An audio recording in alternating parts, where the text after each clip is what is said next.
Friends, ఈవేళ పాలు విరిగిపోయాయి. విరిగిపోయిన పాలని బాగా మరిగిస్తున్నా. మరిగిన తర్వాత బాగా ఇది వడగట్టేసుకుందామండి ఫ్రెండ్స్. బాగా ఇలాగా వడగట్టేసుకోవాలి. ఇలా వడగట్టుకున్న విరిగిపోయిన పాలని బాగా వాటర్లో కడిగేద్దామండి ఫ్రెండ్స్. ఇలా వచ్చింది చూడండి పన్నీరు.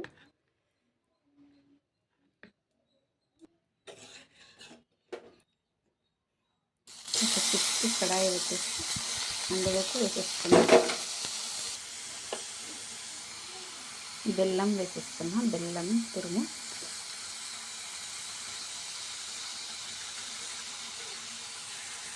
వేసి బాగా మిక్స్ చేద్దాం. తాటి బెల్లం అంటారు కదా, ఆ బెల్లం ఇది తాటి బెల్లంతో కాబట్టి బ్లాక్గా ఉంటుంది. టేస్ట్ సూపర్ ఉంటుంది. బాగా ఇలా మిక్స్ చేసుకుంటూ ఉండాలి. కాస్తంత నెయ్యిని వేసేసుకోవాలి. నెయ్యిని వేసుకునే టేస్ట్ సూపర్ ఉంటుంది. స్పూన్ అంతా వేసి కట్టుకుంటుంది. ఇది కొంచెం ఉంది కాబట్టి కొంచెం వేస్తా.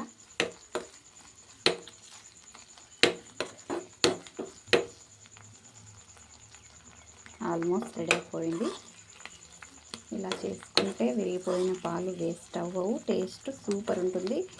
ఇది తాటి బెల్లంతో చేసిన కలకండ.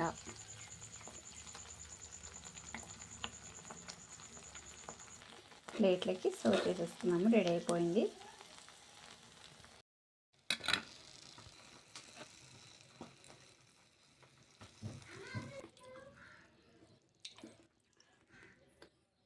సూపర్ ఉంటుంది. చాక్లెట్ లాగా ఉంటుంది. ట్రై చేయండి. టేస్ట్ మాత్రం సూపర్ ఉంటుంది. చాక్లెట్ బయట కొని తెచ్చుకోకుండా ఇంట్లో ఇలా ఇట్లా చేసి పిల్లలకి ఇస్తే చాలా ఆరోగ్యానికి చాలా మంచిది. చాలా మంచిది. చూడండి ఫ్రెండ్స్. Bye friends.